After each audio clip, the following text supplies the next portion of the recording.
Nelson Mandela, un nom qui résonne dans le monde entier comme un symbole de liberté, de justice et de réconciliation. Power to unite people in a way that little else does. Dans cette vidéo, nous allons découvrir comment cet homme, né dans un petit village rural, est devenu un leader mondial, un symbole d'espoir et un modèle de résilience. Préparez-vous à plonger dans la vie de Nelson Mandela, une vie marquée par des luttes, des sacrifices et des triomphes.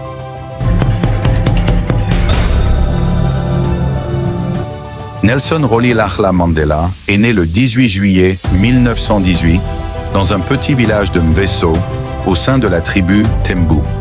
Dès son plus jeune âge, Mandela a été exposé aux traditions africaines et aux histoires de résistance de son peuple. Son père, chef local, lui inculque l'importance de la dignité et du respect. Après la mort de son père, Mandela est envoyé vivre avec un chef de clan où il poursuit son éducation. En grandissant, il est inspiré par les récits de ses ancêtres qui ont lutté contre l'invasion coloniale. Ces histoires l'ont façonné et lui ont donné un objectif: lutter pour la liberté de son peuple. C'est ce sentiment d'injustice, ancré en lui depuis son enfance, qui l'a poussé à se battre. Pour bien comprendre le combat de Nelson Mandela, il est essentiel de saisir l'ampleur de l'apartheid, ce régime de ségrégation raciale instauré en Afrique du Sud en 1948. Ce système oppressif classait les gens en fonction de leur couleur de peau et définissait leur vie dans les moindres détails.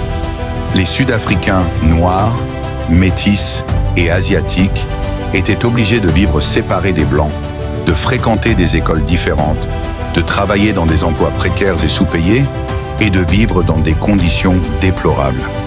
Les lois de l'apartheid allaient jusqu'à interdire aux couples de différentes races de se marier ou de se voir en public. L'injustice, l'oppression et la violence faisaient partie de la vie quotidienne pour les personnes de couleur en Afrique du Sud. Dans ce contexte brutal, Nelson Mandela émerge comme une voix puissante et engagée pour la liberté. Dans les années 1940, alors qu'il étudie le droit à Johannesburg, Mandela rejoint l'African National Congress, ANC, une organisation vouée à la lutte contre l'apartheid. En tant qu'avocat, il utilise son savoir pour défendre les droits des Sud-Africains noirs.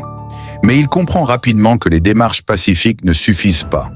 En 1961, face à la répression violente du gouvernement, Mandela cofonde la branche armée de l'ANC, appelée Umkhonto we Sizwe, ou la lance de la nation. Il devient un des principaux leaders de la résistance armée contre l'apartheid. C'est une décision risquée, mais Mandela est prêt à tout sacrifier pour la liberté de son peuple. En 1962, Mandela est arrêté et condamné à la prison à vie pour conspiration contre l'État.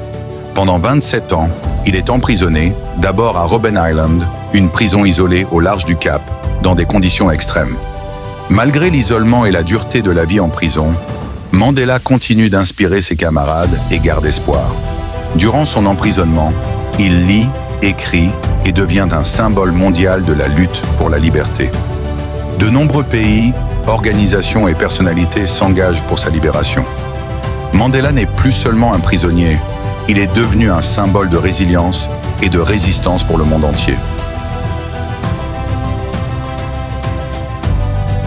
En 1990, sous la pression de la communauté internationale et après de longues négociations, Nelson Mandela est libéré. Mais contrairement aux attentes, il ne cherche pas la vengeance. Au lieu de cela, il choisit la réconciliation. Il collabore avec le président Frédéric de Klerk pour démanteler le régime de l'apartheid. Ensemble, ils ouvrent un dialogue pour unifier l'Afrique du Sud. Mandela devient une voix puissante pour la paix et le pardon, transformant la douleur et la colère en un chemin vers l'unité nationale. Leur travail conjoint leur vaut le prix Nobel de la paix en 1993. En 1994, Mandela devient le premier président noir de l'Afrique du Sud. Il appelle son pays à devenir une nation arc-en-ciel, où toutes les races et cultures vivent ensemble en harmonie. Son mandat est marqué par l'instauration de la commission Vérité et Réconciliation, où les auteurs de crimes sous l'apartheid peuvent confesser leurs actes et demander pardon. Mandela souhaite que le pays se guérisse de ses blessures en reconnaissant les souffrances passées. Son approche est révolutionnaire et montre qu'il est un homme de paix, dévoué à l'unité nationale. Jusqu'à sa mort en 2013, Mandela continue de prôner la paix et la justice. Il est respecté à travers le monde pour sa résilience et son dévouement.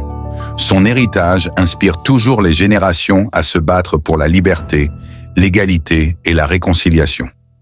Comme il le disait, être libre, ce n'est pas seulement briser ses chaînes, mais vivre d'une manière qui respecte et renforce la liberté des autres. Ses mots et son action restent gravés dans l'histoire.